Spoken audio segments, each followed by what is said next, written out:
In this video we will be learning Lewis structures, also known as electron dot diagrams. I could go back and forth interchangeably between those two names. Electron dot diagrams or Lewis structures show only the valence electrons.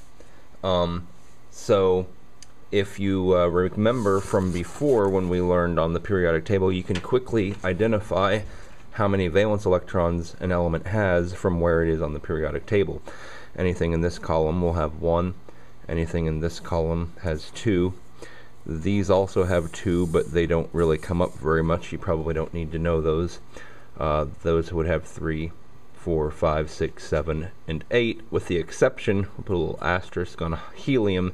Helium does not have 8, it has 2, but everything else in that column does have 8.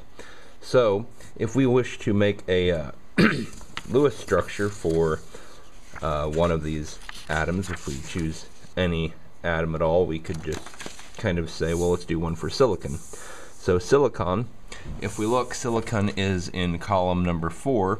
So when we draw silicon's Lewis structure or electron dot diagram, here's what we do. We start out with its symbol. Its symbol is silicon is Si. And now we're going to give it 4 valence electrons. Those valence electrons are going to go in just as dots around the silicon atom to show that there are 4 of them, so we need 4 dots. I'm not real particular about where you put your dots. Sometimes people are. But we will just say you can think of it this way. There are 4 sides. There's a top, a bottom, and a right and a left. Don't put more than 2 to a side, just like we don't put more than 2 in an orbital from before. So what I'm going to do is I'm going to put 2 dots on top, and then 1 dot here and 1 dot here. And there's a reason that I went that way, but if you went 1 dot per side or 2 on one and 2 on another, I'm not going to quibble with that for now. So as long as you have no more than 2 to a side and you've got the right total there, we're going to call that good. So that's what silicon's Lewis structure would look like.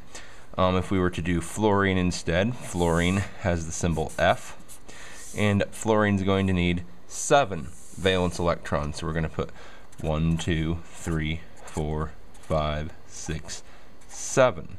And so there you go. That's what fluorine's Lewis structure would look like. I'm sure you could probably do a Lewis structure now and it wouldn't really be too difficult for you. So what we're going to do then, though, is we're going to see what we can see about bonding using Lewis structures. So remember, this is a really important page. You might want to write all this down in big letters somewhere. You want to remember the octet rule. Metals always want to get rid of all their valence electrons. Remember, they satisfy the octet rule by getting rid of those valence electrons. For example, remember you have like 1s2, 2s2, 2p6, 3s1. That would be the electron configuration for sodium. Well, this has 1 valence electron, which does not satisfy the octet rule, but if you kick it out and get rid of it, now the second floor has 2 plus 6 is 8 valence electrons. That's something we did before. So remember, if you have 1 or 2 or 3 valence electrons, you want to get rid of them. If you have 5, 6, or 7, you want to get more until you have 8. So metals tend to want to get rid of all their valence electrons. Non-metals want to get until they have 8. And hydrogen is kind of the oddball. Hydrogen wants 2 valence electrons because it satisfies the duet rule. So what can this show us about bonding? Well, let's look at an example of a couple of atoms. Let's look at sodium and chlorine. We'll do sodium and chlorine. Sodium has 1 valence electron. What we're going to do is we're going to see what situation we have. So sodium has 1 valence electron, so I'm going to give it its 1 valence electron. Chlorine over here has 7 valence electrons. Now I'm going to change it up a bit for chlorine. I know I said that we're going to use dots. I'm going to use little X's this time. Instead of dots, you can use X's or dots or O's or whatever. You can use little triangles or hearts for all I care. And we're going to see that chlorine has 7. Now, if we think about this a little bit, we'll remember that sodium is it's over here, it's a metal because it's to the, remember the staircase here. If you're to the left over here, you're a metal. And if you're to the right over here, you're a non-metal. Sodium's a metal, so it wants to get rid of that 1 electron. And chlorine has 7, it wants to get 1 more to have 8. So we have a situation here where sodium wants to get rid of this electron, chlorine wants to get that electron, and it becomes pretty obvious what needs to happen here. What needs to happen here is that this electron needs to be transferred, needs to be given from the sodium to the chlorine, so that now chlorine will have it. Sodium will not have it, it's now gone away. But now the chlorine has satisfied the octet rule. It has its 8. Sodium has satisfied the octet rule by getting rid of the 1, and now its lower level has 8. And so everybody's happy. So we have this transfer of electron. One atom took the electron away from another. And this is what happens in ionic bonding. This is the simplest case of ionic bonding, where 1 electron is transferred from one atom to another.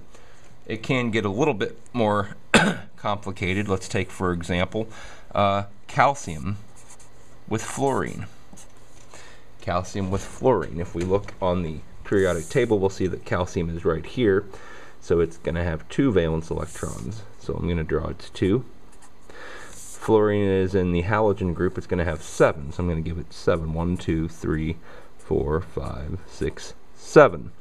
So just like before, we can see that calcium with its 2 wants to get rid. Fluorine with its 7 wants to get. And so clearly, we're just going to send that guy over there. So now fluorine has 8. But we have a problem though. Calcium still has this other electron that it has not gotten rid of, and it's not very happy about that. It would like to give that to fluorine as well. Well, fluorine already has satisfied the octet rule. Fluorine does not want another electron.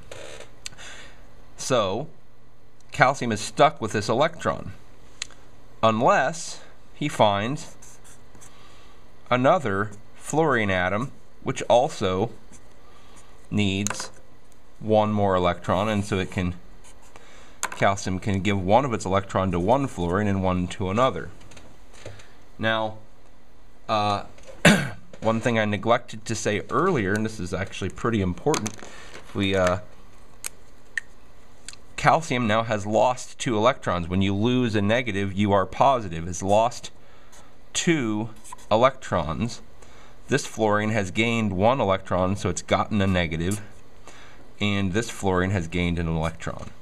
And so overall we can see that these charges add up to 0, which is what they should add up to once everything has happened. So we have an ionic bond here from a transfer of electron causing one thing to become an ion sticking to another. So here we had a +1, the sodium lost 1, and the -1, the chlorine gained 1.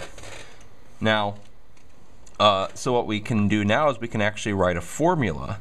If we look at calcium fluoride, we see, well, it took 1 calcium and it took 2 fluorines, and so we give a subscript 2 to show, well, it took 2 of these and 1 of those to make everybody come out even. And that's the formula for calcium fluoride. Similarly, NaCl, it happened with just 1 and 1, so 1 and 1 NaCl is the formula there. And so that is, those are some basic ionic bonds and how those are formed. Oops, shoot. I forgot to check through the the camera lens, and I was writing some things that you couldn't see. Those are just the charges down there on the bottom. Hopefully that you can figure that out. All right.